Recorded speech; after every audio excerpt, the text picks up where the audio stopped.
ആദ്യം Shri N Shamsuddin MLA, എന്തുകൊണ്ട് 2 സീറ്റിൽ ലീഗ് ഇപ്പോൾ തൃപ്തരായിരിക്കുന്നു?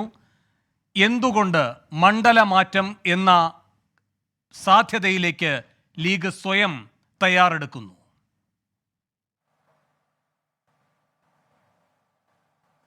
ഇവിടെ ആദ്യം വേണു ഈ ചർച്ചക്ക് നടത്തിയ ഇൻട്രോ ഒരു ശരിയായ രീതിയിലായില്ല. ഈ ഒരു മുന്നണി ബന്ധത്തിൽ ഒരു തെരഞ്ഞെടുപ്പ് ചർച്ചകൾ വരുമ്പോൾ ഒരു ഘടകകക്ഷി സീറ്റ് ചോദിക്കലും അത് സംബന്ധിച്ച ചർച്ചകൾ നടക്കലും ഒക്കെ ഏത് മുന്നണിയിലും സ്വാഭാവികമാണ്. അപ്പോൾ അതുമായി ബന്ധപ്പെട്ട ഒരു വിഷയത്തെ ഇങ്ങനെ ഈ രൂപത്തിൽ പാർട്ടി നേതൃത്വത്തെ ഇകഴ്ത്തി പറയേണ്ട കാര്യം അതിലുണ്ട് എന്ന് തോന്നുന്നില്ല. ഇവിടെ മുസ്ലിം ലീഗിന് അധികമായൊരു സീറ്റ് വേണം എന്ന്, അത് ഞങ്ങളുടെ ശക്തിക്കും ഒക്കെ അനുസരിച്ച് അതാവശ്യമാണ് എന്നതുകൊണ്ട് ഞങ്ങളത് ആവശ്യപ്പെട്ടു. അത് സംബന്ധിച്ച വിവിധ തരത്തിലുള്ള ചർച്ചകൾ നടന്നു. കോൺഗ്രസിനെ സംബന്ധിച്ചിടത്തോളം ചില പ്രായോഗിക പ്രശ്നങ്ങളുണ്ട് ഇത്തവണ പ്രത്യേകിച്ച്. കാരണം നിങ്ങൾക്കറിയാം, കഴിഞ്ഞ തവണ കേരളത്തിൽ 19 സീറ്റ് നേടിയ മുന്നണിയാണ് ഞങ്ങളുടെ മുന്നണി. അപ്പോൾ ആ 19 ഇടത്തും ലീഗിൻ്റെ 2 കഴിച്ചാൽ, കേരള കോൺഗ്രസ് മുന്നണി മാറിയതൊഴിച്ചാൽ ബാക്കിയെല്ലാം സിറ്റിംഗ് MP-മാരാണ്. അപ്പോൾ അതുകൊണ്ട് തന്നെ ആ ഒരു പ്രായോഗികമായ പ്രശ്നങ്ങൾ, അതിൽ പലരും ഒരു തവണ ജയിച്ചവർ ഒക്കെ ആയിട്ടുള്ള ആളുകളുണ്ട്. ഇത് മനസ്സിലാക്കാൻ എന്തിനായിരുന്നു 3 വട്ടം ചർച്ച നൽകുന്നതിലുള്ള കോൺഗ്രസിൻ്റെ അല്ല പറയട്ടെ, നിങ്ങൾ അങ്ങനെ ഇങ്ങനെ ക്രോസ് ചെയ്യല്ലേ. ഞാനത് ഈ ചർച്ചയ്ക്ക് വരുമ്പോഴേ എന്നോട് ആദ്യം പറഞ്ഞത് കേരളത്തിലെ ഈ തെരഞ്ഞെടുപ്പുമായി ബന്ധപ്പെട്ട വിഷയങ്ങളാണ് ചർച്ച ചെയ്യുന്നതെന്നാണ്. പിന്നെ നിങ്ങളുടെ ഈ പോസ്റ്റർ വാട്സപ്പിൽ കണ്ടപ്പോൾ എന്നെ വിളിച്ച ആളോട് വീണ്ടും ചോദിച്ചു, ഇങ്ങനെ ഒരു ചർച്ചക്കാണെങ്കിൽ താല്പര്യമില്ല. കാരണം അങ്ങനെ കീറി മുറിക്കേണ്ട ഒരു വിഷയം ഇതിനകത്തില്ല. അപ്പോൾ 3 വട്ടവും 4 വട്ടവും ചിലപ്പോൾ ഇനിയും ചർച്ചകളുണ്ടാവും. ഒരു മുന്നണിയിലെ 2 പ്രധാനപ്പെട്ട കക്ഷികളല്ലേ. അപ്പോൾ അതുകൊണ്ട് അവരാ സാഹചര്യങ്ങൾ ബോധ്യപ്പെടുത്തി.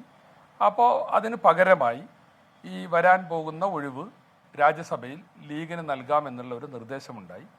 തൽക്കാലം ആ ഒരു സാഹചര്യം AICC ഒക്കെ ആയിട്ട് ബന്ധപ്പെട്ട് ചർച്ച ചെയ്തതിൽ ഈ ജൂൺ മാസത്തിൽ ഒഴിവ് വരുന്ന രാജ്യസഭ, അതിൽ ഒരു സീറ്റാണ് UDF-ന് ലഭിക്കുക. കാരണം UDF പ്രതിപക്ഷത്താണ്. ഭരണകക്ഷിക്ക് 3 ഒഴിവുകളാണ് വരുന്നത്. ശ്രീ അളമരം കരീമും അതുപോലെ തന്നെ ജോസ് കെ മണിയും മറ്റൊക്കെ ആയിട്ട് 3 ഒഴിവുകളാണ് വരുന്നത്. UDF-ന് അതിൽ 1 ഉണ്ടാവുക. അപ്പോൾ ആ ഒരു സാഹചര്യം, ഇപ്പോൾ കോൺഗ്രസ്സിന് ഒരു MP-യേ ഉള്ളൂ, ജബി മേത്തർ മാത്രമാണ് ഇപ്പോൾ കോൺഗ്രസിൻ്റെ രാജ്യസഭാംഗമായിട്ടുള്ളത്.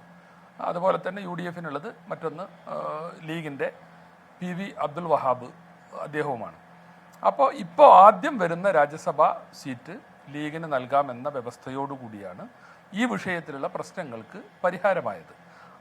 ആ ഒരു പ്രായോഗികമായ സാഹചര്യം ഞങ്ങൾ മനസ്സിലാക്കുന്നുണ്ട്. അങ്ങനെയാണ് ഇപ്പോൾ അതിലൊരു ധാരണ എത്തിയത്. അതുപ്രകാരമാണ് ഇന്ന് ഞങ്ങളുടെ സ്ഥാനാർത്ഥികളെ പ്രഖ്യാപിച്ചത്. പിന്നെ വേണു ചോദിച്ച ഒരു ചോദ്യം, എന്തിനാണ് മണ്ഡലമാറ്റം? അതൊക്കെ സത്യത്തിലൊരു പാർട്ടിയുടെ അഭ്യന്തരമായ കാര്യമാണ്. ഇപ്പോൾ ET മുഹമ്മദ് ബഷീർ സാഹിബ് 3 തവണയായി പൊന്നാനിയിൽ നിന്ന് ഭൂരിപക്ഷം വർദ്ധിപ്പിച്ച് ജയിച്ച ആളാണ്. അവസാനം 2 ലക്ഷത്തോളം വോട്ടിൻ്റെ ഭൂരിപക്ഷത്തിനാണ് ET ജയിക്കുന്നത്.